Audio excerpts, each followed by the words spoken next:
amazónico, desde siempre y hasta siempre. ¡Viva la patria!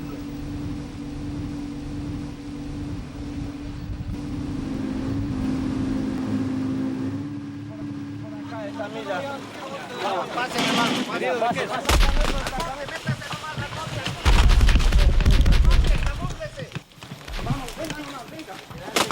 Vamos adelante, vamos. Vamos adelante ahí. Avisen adelante.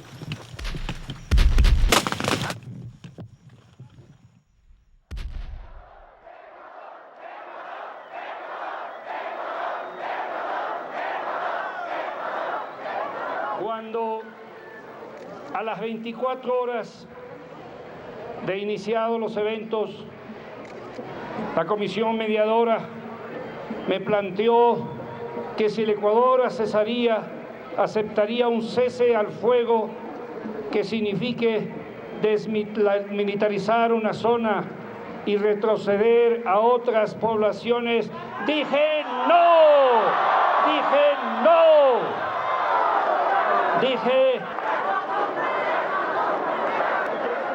le decía que el Ecuador es el agredido.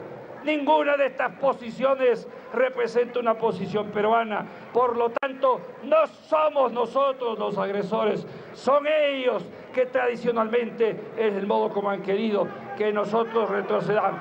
No vamos a retroceder, porque ese ha sido el camino que siempre se utilizó en los 164 años de nuestra historia republicana, en que cada vez que sucedía esto, se pedía que el Ecuador retrocede. Esta vez no vamos a retroceder. No retrocedemos. Ecuador. Esto fue un hecho preparado definitivamente por el Perú y tuvimos que responder. Y por fortuna, tanto en la parte militar como en la parte diplomática, estuvimos listos para ellos. Y debemos recordar que nuestra actitud hasta finales de marzo fue una que significó que por primera vez el país, desde Tarqui en 1829, no haya retrocedido. El problema de Ecuador y de Perú es un problema que lo podemos traer al Protocolo de Río, 50 años atrás, o lo podemos traer a las guerras de la independencia, a la batalla de Tarqui, al problema entre Huáscar y Atahualpa. Podemos ponerle siglos de historia. El territorio reclamado entre Ecuador y Perú, todo el sector del Amazonas, es uno de los territorios más grandes en disputa en el mundo.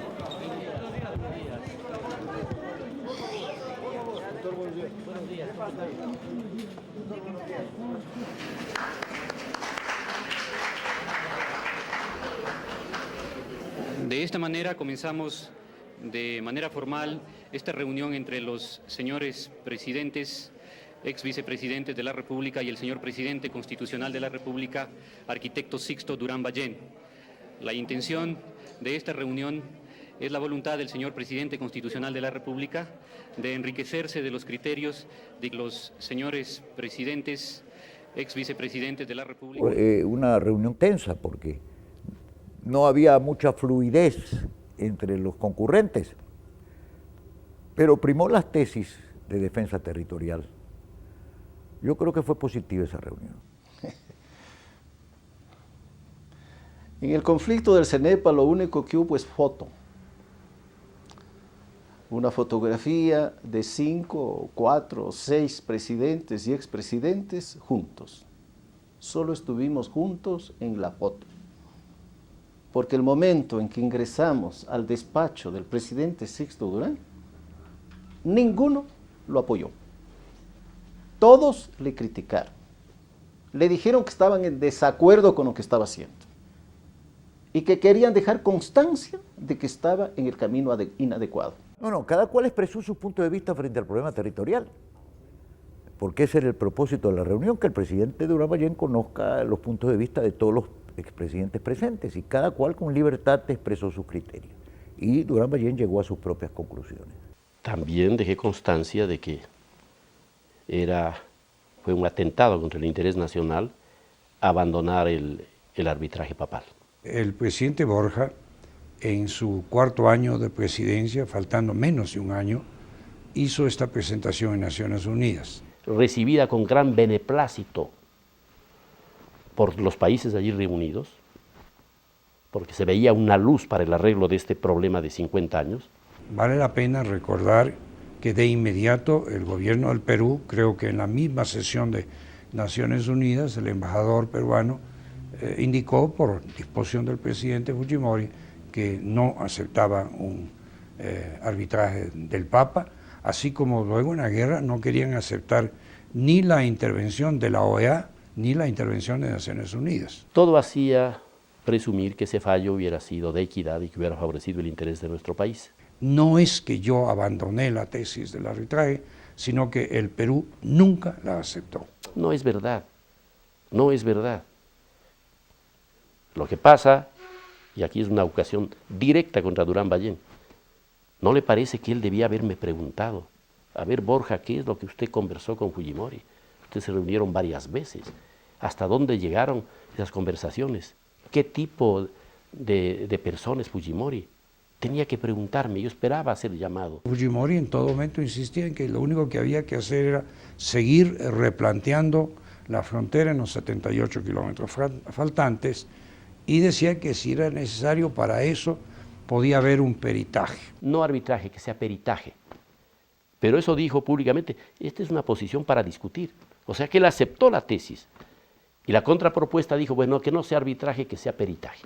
Intentamos el arbitraje del rey de España a fines del siglo XIX y comienzos del XX.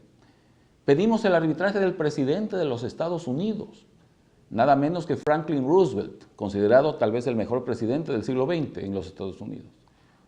El rey de España y Franklin Roosevelt, al momento en que debían emitir su opinión, se abstuvieron de hacerlo.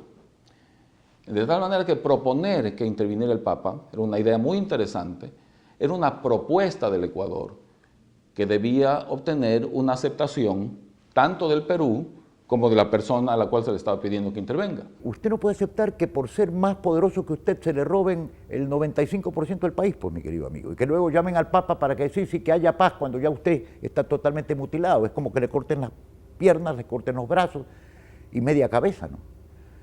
Yo no me pertenecía a esa escuela y no me pertenezco a esa escuela. Mientras tanto, decenas de voluntarios acuden a los destacamentos militares del Oriente para ponerse a órdenes del ejército. Con la mente y con el espíritu. ¿Contentos? ¡Sí! ¿Felices? ¡Sí! ¡Bueno! Mi disposición es defender a mi patria y no traicionar, ofrecerles honor y fuerza. Es una decisión por mi patria, dar mi vida por mi patria. Defender, tener civismo, honor y gloria. A defender a mi patria, por ella he vivido y por ella moriré. Nuestra misión es siempre cumplir con lo imposible. Estamos listos para todos, para enfrentar cualquier situación. Ser humano y por ecuatoriano que somos, estoy dispuesto a entregar mi vida en caso de que sea necesario. Tenemos una moral bastante alta. Vamos al combate, directo al combate, vamos a matar. Estamos aquí listos para derrotar a este rojo que siempre nos ha tratado de robar nuestro territorio, pero aquí nosotros estamos, aquí al frente. Estamos listos a defender hasta lo último, con nuestras vidas y llegar a las últimas consecuencias. No tendremos muchos medios, pero sí la voluntad y la fuerza de todo un conglomerado que se llama Ecuador. El Amazonas es y será nuestro, bajo el lema de ser, no morir. ¡Selva! ¡Viva el Ecuador! ¡Viva! Un pequeño punto en el mapa, pero hoy por hoy el baluarte más grande de nuestra nacionalidad, de nuestra soberanía. Los 11 féretros lentamente fueron llevados hasta el interior del avión del ejército. La bandera tricolor del país cubriendo a estos soldados que ofrendaron su vida por defender Tiwinza al borde del río Cenepa. Sus compañeros de uniforme, haciendo un alto a sus labores, rindieron los honores que corresponde a los héroes de guerra. 11 bravos soldados que inscriben su nombre en la página histórica en la que los ecuatorianos hemos defendido nuestra tierra sin haber retrocedido un solo palmo. Las bajas se siguen dando, pero según nuestros soldados, los perdedores son los peruanos. En la guerra no hay victorias, hay diferentes grados de derrota, por las tremendas secuelas que deja inclusive a los países que ganan en materia económica, social y humana. Por lo tanto, la paz había que buscarla. Cuando yo asumo la presidencia, se habían constituido comisiones de negociación binacionales que habían llegado a acuerdos en prácticamente todos los puntos. Y eso empezó con el gobierno de Sixto Durán Ballén, siguió con el gobierno de Abdalá Bucaram, siguió con el gobierno de Fabián Alarcón. Lo único que estaba por resolverse, lo clave, lo central, era el tema territorial, era el tema de Tiwinsa. El problema es que si no resolvíamos eso, que era realmente lo difícil, nada de lo acordado antes tenía valor, porque así es como se había negociado y eso era correcto. ¿Por qué no firmé yo la paz? Esa es la pregunta, yo creo que hacen muchos ecuatorianos. Porque yo nunca hubiera firmado lo que se firmó posteriormente. Yo creo que se podía haber obtenido mejores resultados para el Ecuador. De 270.000 kilómetros cuadrados que teníamos, veamos cuánto queda ahora. Estamos entre 245 y 250. O sea que en una sola plumada nos arrancaron miles de kilómetros cuadrados. Yo respeté el acuerdo que firmó Maguad porque fue decisión mayoritaria del pueblo ecuatoriano. Y si el pueblo ecuatoriano toma una decisión, yo no tengo por qué irme contra la decisión del pueblo ecuatoriano. Pero yo soy uno de los ecuatorianos, hay algunos que nunca estuvimos de acuerdo con aceptar lo que se hizo. Yo postulé la tesis de la herida abierta, tuvo vigencia durante muchos años,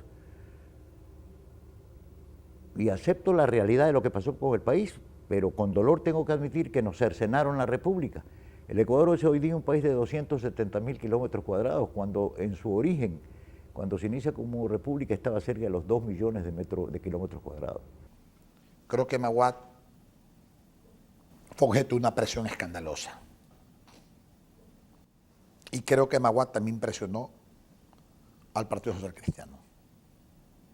Maguad le dijo a Nebot: si no votas por el acuerdo de paz, vuelve a Bucaram. En las conversaciones directas del Perú impuso todos sus apetitos y sus conveniencias.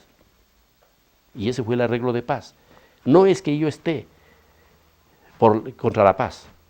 Lo que sostengo es que la paz se pudo lograr en términos territoriales mucho más ventajosos si se optaba y se fortalecía la tesis del arbitraje. En lugar de empecinarse y cerrarse a la banda y decir, si no me dan todo esto yo no firmo, y si no me dan todo esto yo no acepto y me voy a otra guerra, que era la situación en el momento que yo empecé la presidencia. A mí la inteligencia militar ecuatoriana me advirtió que se preparaba una invasión del Perú al Ecuador en los primeros días después del 10 de agosto, de tal manera que yo me iba a encontrar con esa situación. ¿Okay? Entonces, se cambió la situación, la gente empezó a pensar de otra manera y a flexibilizarse.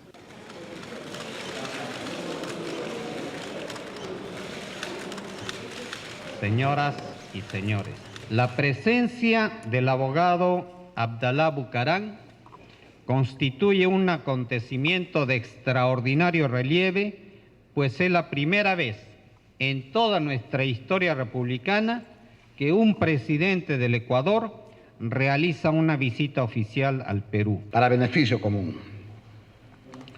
Deseo invitar a usted, señor presidente Fujimori, a iniciar juntos desde hoy un nuevo periodo de la historia de las relaciones entre Perú y Ecuador. En el afán de acortar diferencias y unificar aquellos puntos que nos permitan avanzar hacia la paz. Esta participación tan activa, tan solidaria del presidente Cardoso, al igual que los señores presidentes de los otros países garantes, que amavelmente vieram aqui a Brasília para que nós tivéssemos uma conversa como tivemos, boa, amistosa, cheia de confiança a respeito do processo de paz, a discussão sobre os avanços que as comissões específicas estão levando adiante e para reafirmar a nossa absoluta confiança em que vamos chegar a bom termo. Luego de tantas décadas de tratar de ganarnos mutuamente las guerras, hoy juntos los dos países estamos ganando la paz.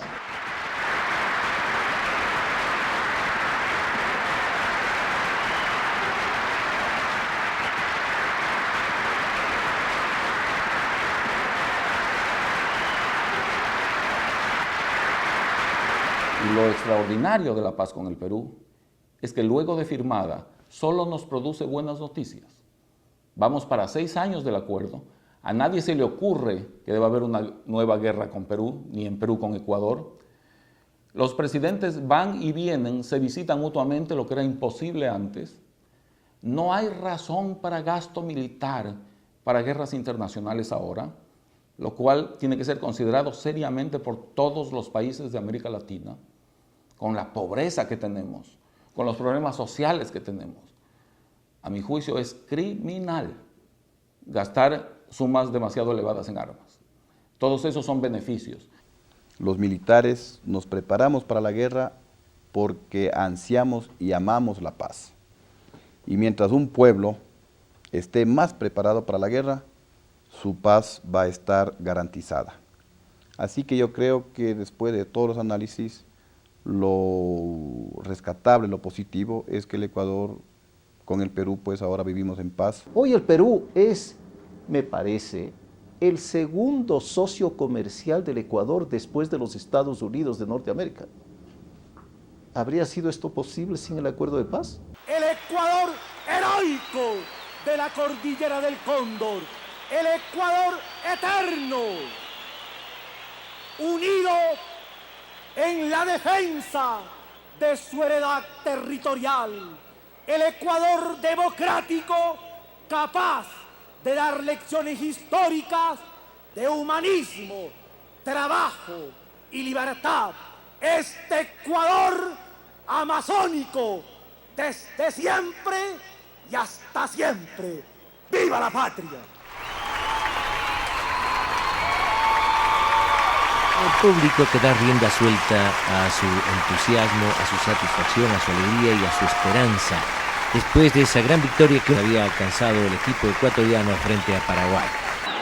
Y allá se fue Ecuador, en medio del rugido del público, pero Chile se defendió bien, plantó muy bien a sus defensas, amontonó gente atrás y esto dificultó a los ecuatorianos. Ahí tienen ustedes a Wilner Valencia, Pepe Villafuerte, otra vez Valencia, zaguero lateral izquierdo, y una pelota que cae en el área y miren lo que sucede, una mano de Vigorra, el zaguero. El árbitro no dice absolutamente nada. Ustedes van a ver lo que aquí se produce, una jugada en la cual los chilenos muestran también su calidad. Ahí se van, levanta la pierna, quiere pegarle a la pelota y golpea a Rivas. Fue una cosa absolutamente accidental, pero muy violenta. El árbitro se dio cuenta de que no hubo mala intención, ni siquiera amonestó al jugador ecuatoriano. Y luego, la tragedia nacional, la desaparición del señor presidente de la República, el abogado Jaime Roldós, que en forma increíble se fue de este mundo. Los dirigentes del fútbol ecuatoriano, dirigentes del fútbol internacional daban la noticia a los jugadores. Se pensó suspender el partido, pero ninguna autoridad de la provincia de la ciudad de Guayaquil quiso comunicar al público tal hecho. No se sabía cómo iba a reaccionar el público. Después de conocerse la noticia de la muerte del presidente Roldós, el equipo no funcionó. El partido terminó 0-0. Era un avión pequeño en el que viajaba, no era un superjet, era casi una avioneta. Tenían que aterrizar en Macará, tomar un helicóptero para ir a Zapotillo, asistir a una ceremonia militar, luego regresar a Quito para asistir al Consejo Provincial para el acto del 24 de mayo. Lo voy a decir de una manera quizá inapropiada, era un viaje de locos. No debió hacer ese viaje el presidente de la República. Y el piloto no debió cambiar la ruta para ganar tiempo, que fue lo que hizo. Y no podía meterse en la agreste montaña lojana a navegar por instrumentos. Si el avión pasaba 10 metros más alto, no había accidente. Pero se iba a dar en la siguiente montaña.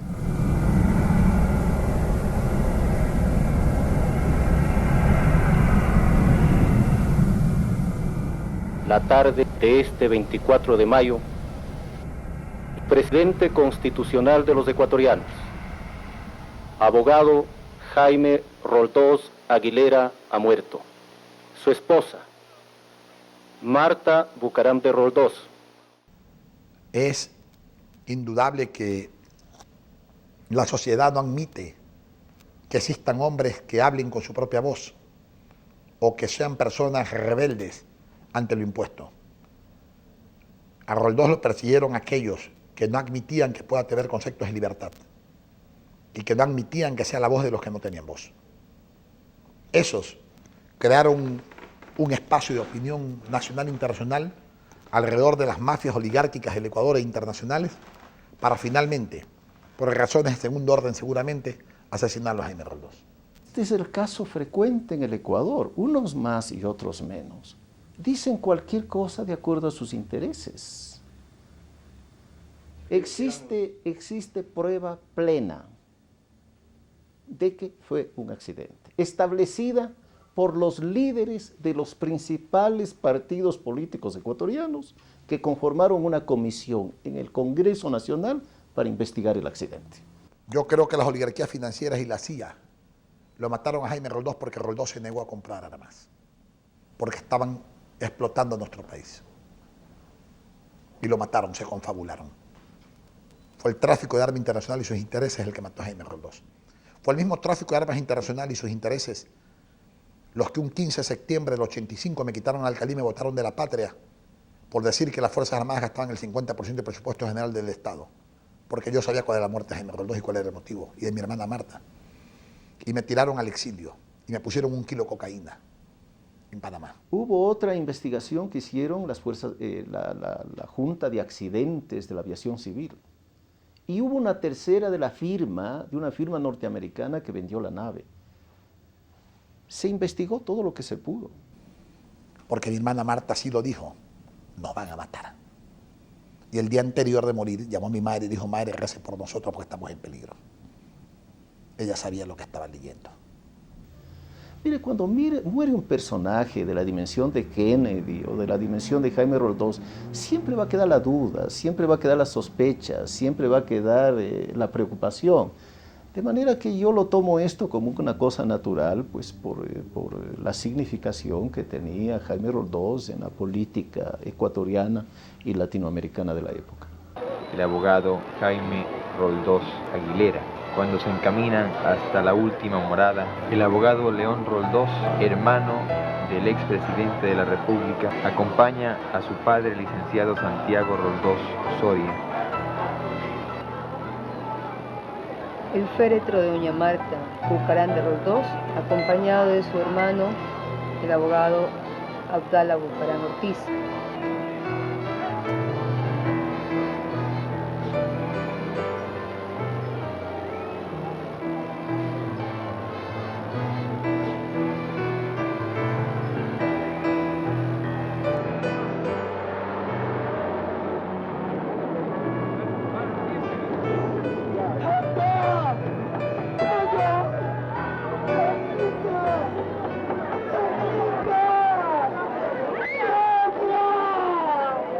Más allá de que creo que Roldós fue un hombre honesto y un hombre serio, creo que no se gobernó este país en beneficio del pueblo ecuatoriano, no se notaron cambios fundamentales en el país. ¿Hizo bien Roldós al subir el salario mínimo vital? Bueno, era una necesidad. Pero viendo en perspectiva fue un error enorme el que cometió el Congreso y el que cometió el gobierno. Y si es manejado económicamente bien, no es inflacionario. Cuando se toma como detonante el alza de salarios y se aprovechan determinadas personas para especular con el hambre y la necesidad del pueblo, el gobierno adopta medidas. ¿Y cuál es la respuesta de un sector del país? No es apoyar a un gobierno que combate a los especuladores, que los multa, que los reduce a prisión. Es salir a las calles, es incitar a la juventud para que salga a reclamar al gobierno popular, porque dentro de sus limitaciones combate a los especuladores, se dan de la mano los unos y los otros para impedirle la acción al gobierno. Pero lo que es más duro, incitan a los jóvenes del Ecuador.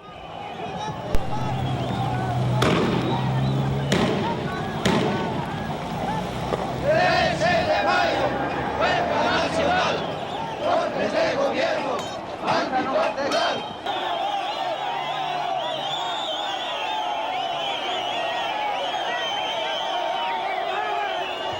Cuando yo asumo la presidencia, yo sabía de los pocos ecuatorianos que tenían la información de que la crisis estaba a las puertas y que lo peor que podía pasarme a mí era en ese momento ser presidente del Ecuador. Hay varias leyes enviadas por el Ejecutivo a la Cámara de Representantes que establecen impuestos, no para los hombres pobres del Ecuador, no para los trabajadores, sino para los adinerados. Y esas leyes ojalá se aprueban para de esta manera entregar al Estado aquellos recursos que ha perdido por la baja del precio del petróleo. Mire, yo creo que Eduardo Hurtado inició un camino muy difícil para el país en la economía con la sucretización y que estamos viviendo gran parte de los errores que se cometieron en materia económica. En el Ecuador nadie habla de la sucretización del ingeniero. Solo se habla de la sucretización de Hurtado. Creo que fueron medidas equivocadas la una y la otra, porque esas dos operaciones llevaron a que fuera el Estado, es decir, la colectividad, fuéramos todos los que asumiéramos los riesgos del diferencial cambiario, lo cual era absolutamente injusto. Esta sucretización inmoral, que fue la segunda realizada durante el gobierno del ingeniero Febres Cordero. Claro, ¿por qué? Porque continuaron las devaluaciones. ¿Y quién pagaba la cuenta de las devaluaciones de los créditos sucretizados? El Banco Central. Claro, un perjuicio gigantesco para el Banco Central, en última instancia para el pueblo ecuatoriano.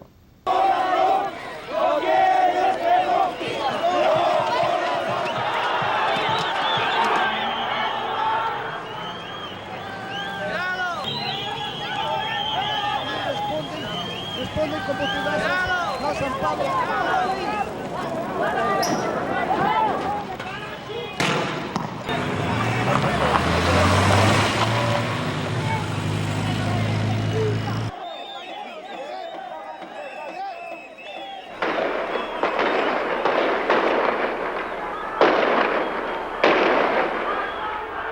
Yo creo que el gobierno del presidente Hurtado fue un gobierno ineficaz. Hasta ahí llegó. Ineficaz. Febres Cordero es el único presidente del Ecuador que no ha tenido que hacer un programa de ajuste al iniciar su mandato. No lo necesitó. Y tuvo un excelente primer año.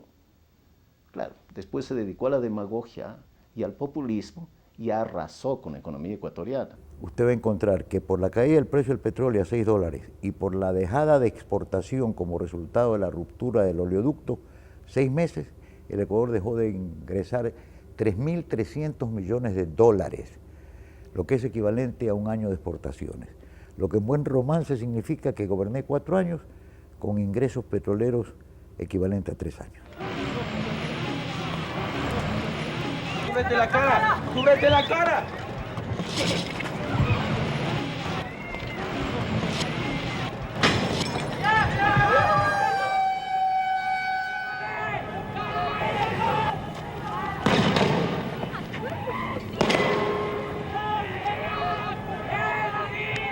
Los problemas con que heredamos del país son tan grandes, tan graves, tan profundos, tan persistentes, que se requiere, como dije antes, una junta de médicos, y esto lo dije en la campaña electoral, para buscar las soluciones adecuadas, hasta el punto de que tuve que acudir a un amigo presidente de Venezuela para que me hiciera un préstamo sin intereses de $50 millones, para poder pagar incluso los sueldos y los salarios de los empleados y trabajadores públicos.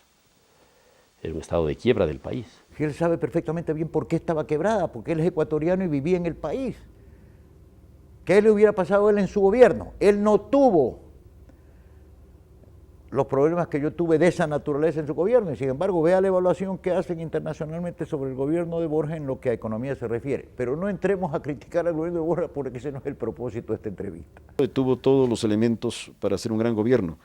Tuvo una mayoría en el Congreso Nacional abrumadora entre la Alianza Izquierda Democrática y Democracia Popular, que recordaremos. Podía haber actuado en todos los organismos del Estado e imprimir un rumbo al país. Lamentablemente no aprovechó esa circunstancia histórica. Nuestro proyecto de profundizar la democracia hacia los sectores económicos produjo un crecimiento de la economía al final de mi gobierno del 5,4%, la expansión de las exportaciones al 16%. En el año 1991 se produjo el récord de inversión privada en la economía ecuatoriana.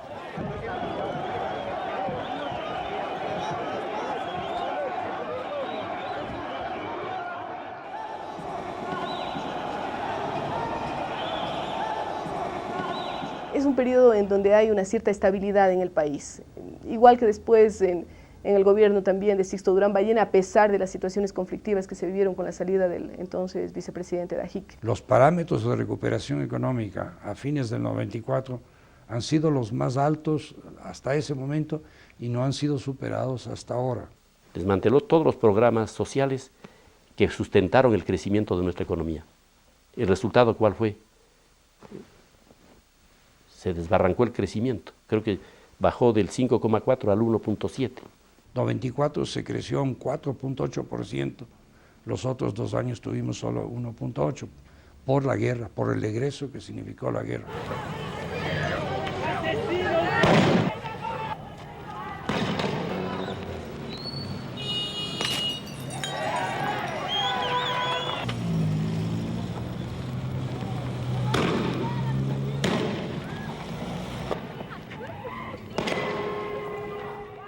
Por servir a los banqueros, también el gobierno de Durán Ballén recortó las facultades de la superintendencia de bancos. Entonces los banqueros empezaron a hacer lo que les daba la gana y ahí se robaron la plata de la gente. Entonces ese es el origen de la crisis. Si hubo un abuso de esa ley, un mal uso de esa ley, fue todo con posterioridad a mi gobierno. Y si era tan mala esa ley, debieron haberla modificado, pues. Es una crisis que tiene por lo menos 4 o 5 años atrás, por lo menos. Yo creo que la apertura que se hizo de la banca al capital extranjero, sin poner al mismo tiempo controles buenos, la flexibilización del sistema bancario, sugerido por organismos internacionales, terminó siendo fatal. Los bancos tuvieron atribuciones para hacer mucho más cosas, pero los controles no estuvieron ahí. Creo que se dejó precipitar al sistema bancario en gravísimo perjuicio para la economía de todos los ecuatorianos. Creo que se pudo haber evitado. Todos los presidentes hemos enfrentado crisis bancarias, todos. El problema ya estaba ahí, ya estaba producido. La plata se iba del Ecuador al exterior, pero el 90% de los depósitos estaba en manos del 10% de los cuentacorrentistas. La gente que sacaba la plata era la gente que tenía capacidad de ahorro. Era la gente de clase media alta para arriba. Nos estaban dejando al país en $1. Por eso subía el dólar. Subía todos los días. Corrían a comprar, con los sucres compraban dólares y mandaban a Miami. Entonces eso había que cortarlo. Entonces estaban desangrando al Ecuador y había que pararlos. Había que pararlos por el bien del país, por el bien de la mayoría. Si usted en 2 o 3 días dice que feriado bancario, no se cierran los bancos, no se va a dar dinero a nadie, ¿qué ocasiona? Debilita lo que es fundamental para un sistema financiero, la confianza, la credibilidad. Destruidos esos 2 factores, la corrida de todos los bancos es una consecuencia inevitable. Buenas noches. Hemos vivido una de las semanas más críticas de la historia del Ecuador. El incremento del precio del dólar, el feriado bancario, la huelga nacional. Esta situación crítica que vive el Ecuador requiere un golpe de timón, la gran batalla que debemos librar todos los ecuatorianos es la batalla contra la hiperinflación y contra la pobreza. Después de un feriado bancario obligatorio la gente cobra pánico. Entonces usted, ellos y nosotros, lo primero que hacemos tan pronto como abran las puertas de los bancos es ir a sacar nuestro dinero. El sistema bancario en ninguna parte del mundo puede atender a todos los depositantes en sus desembolsos al mismo tiempo. La dolarización no fue el resultado de un estudio o de un programa de gobierno, de un objetivo. Fue el resultado de una improvisación que llevó a poner al dólar frente al sucre en 25.000 porque así creyeron en ese momento el gobierno para no caerse y estamos soportando en muchísimas circunstancias los 2 hechos más importantes del desastre del gobierno de Maguad. el feriado bancario, la quiebra de los bancos y en segundo lugar la dolarización improvisada y antitécnica que lo llevó a efecto el gobierno de Maguad en una medida desesperada, política, para mantenerse en el poder. Eso es absolutamente ridículo. ¿A qué presidente en sus cabales se le puede ocurrir que tomando una decisión económica de esa naturaleza, y no por razones económicas, sino por razones políticas, podía sobrevivir? Eso no tiene ni pies ni cabeza. En la historia del Ecuador se empezó a hablar oficialmente de la posibilidad de una cosa muy parecida a la dolarización, la convertibilidad, desde el gobierno de Abdalá Bucaram. La totalidad de los sucres en circulación estarán respaldados por una reserva monetaria internacional de un monto equivalente. A partir de ese día tendremos un sucre sin ceros. Yo diría, un sucre sincero. Nosotros intentamos todo lo demás y todo lo demás no funcionó y nos falló. Ya nos quedaba solo ese camino para anclar la economía. Para llegar a la dolarización tuvimos que tomar decisiones antes. Tuvimos que reducir el déficit fiscal con la reforma fiscal que se hizo. Tuvimos que limpiar el sistema bancario y financiero como se hizo. Tuvimos que conseguir un acuerdo en el Congreso para que apoyaran la ley Trole que reformaba las leyes necesarias y se hizo. Entonces, cuando se cumplieron esas condiciones, fue que se tomó la decisión. No se la hizo antes porque las condiciones no estaban cumplidas. Era simplemente estúpido. Y los estragos que esa dolarización hizo en la gente pobre son indecibles, porque los precios se multiplicaron y no los salarios. Entonces, la brecha de pobreza es tremenda. La dolarización llevó a la quiebra de miles y miles de empresas. Si a esto le suma que salió la denuncia de que para la campaña electoral del doctor Maguad, un banquero importante en el país había contribuido con $3 millones, vino la reacción y la ira popular. Yo le dije que había una crisis bancaria a las puertas, que yo tenía información proveniente de organismos internacionales de que Aspiazu estaba robando en el Banco del Progreso como un condenado y que él debía cerrar el Banco del Progreso. Bueno, no lo hizo. Y los errores se pagan. Y él lo pagó con el fracaso de su gobierno y con la pérdida de la presidencia de la República.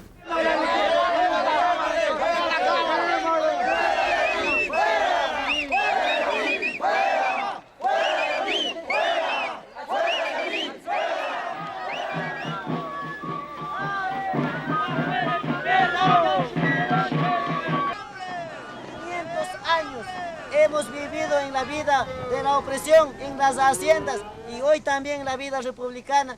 Durante 500 años no hemos cansado, tenemos otros 500 años más para luchar, compañeros, y sacar adelante a nuestro pueblo.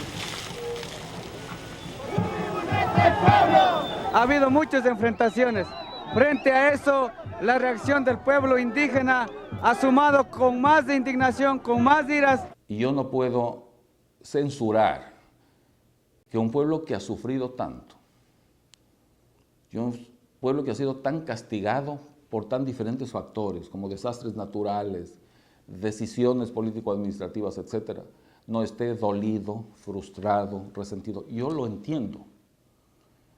Yo quisiera pedirles que entiendan un poco por qué algunas decisiones como las que yo tomé eran necesarias para el país. Sigue el paro, señor periodista. Nuestras familias tendrán que salir con nuestros hijos a las calles. Por Dios, pueblo ecuatoriano, quiero que me escuchen.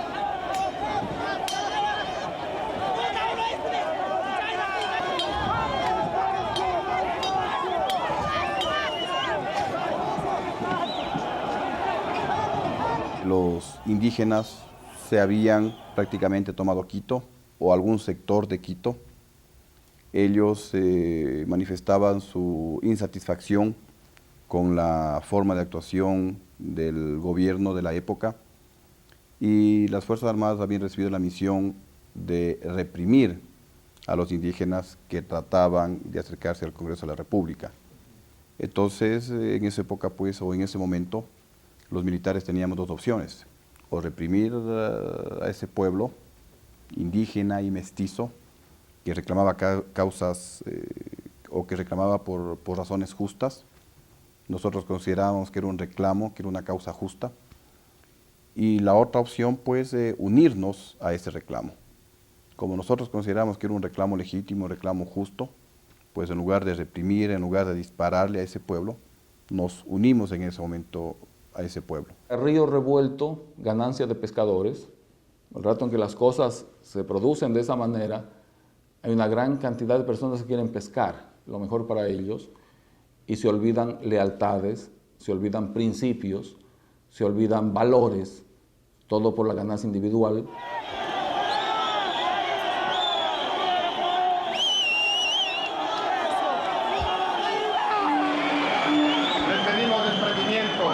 A nuestros más antiguos les pedimos comprensión. Nosotros les dijimos, tomen una decisión. ¿Por qué digo esto, señores? Porque ya hemos estado gobernados por los más capaces, pero igualmente por los más pillos. Ya hemos estado gobernados por los más capaces, pero igualmente han vendido la patria, han regalado la patria a cambio de nada. Ya hemos estado gobernados por los más capaces, pero igualmente han sido los más irresponsables con la decisión, con la responsabilidad que adquirieron engañando al pueblo ecuatoriano. Es por eso que la gente que esté con nosotros, la gente que represente al pueblo, deberá tener las tres condiciones que hemos mencionado. Gracias, pueblo ecuatoriano.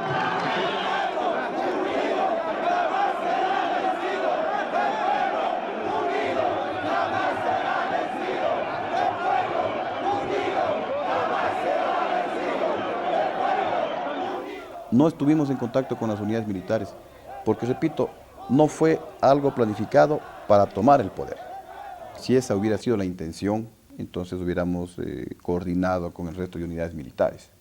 Más bien fue una reacción de la gran mayoría de las unidades militares, porque yo creo que prácticamente el 100% de la población ecuatoriana tenía una indignación contra esas decisiones que se habían tomado. Si las decisiones que yo tomé y con mi gobierno no eran buenos, ¿por qué no las cambiaron enseguida? No las cambiaron porque una cosa es hacer declaraciones políticas de que están en contra y otra cosa es manejar los problemas reales del Ecuador. Cuando usted tiene que manejar problemas reales, como fue mi situación, va tomando estas decisiones dolorosas, difíciles, con un gran costo político, por la responsabilidad con el país, no por otra razón.